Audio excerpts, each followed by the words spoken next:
is the exact amount of exercises you need per muscle group to grow optimally and reach your dream physique. Everybody's favorite, the chest. For our sternal head, which makes up 80% of our chest, we're going to be looking to do a flat press or a chest fly, very basic.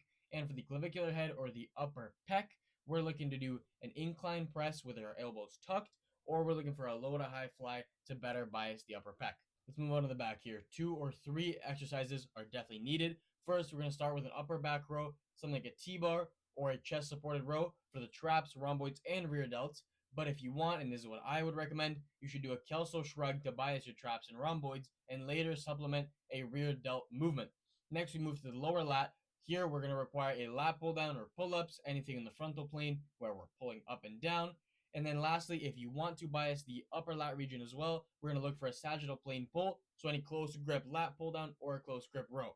Triceps now, we're looking for 1 to 2 exercises. If you want to bias the different heads, we're going to go for lateral medial head bias with a JM press, whether on a chest press or a Smith machine, does not matter. And then we're going to supplement with a long head bias, a tricep push down, either unilaterally or you could sit down and do it bilaterally.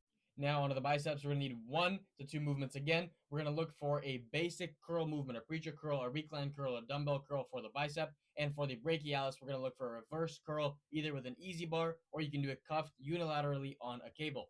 Let's move on to shoulders. First, we're going to be looking for a shoulder press, whether that is a machine or dumbbell. This will be mostly for the front delts. Then we're going to look for a side delt lateral raise movement. This could be dumbbells or a cable or even a lateral raise machine. And like I just mentioned before, we're going to look for a reverse pec deck or some sort of reverse fly for your rear delts. If you are doing Kelso shrugs, I do think this is a necessity because you are not going to be getting any stimulus from a Kelso shrug.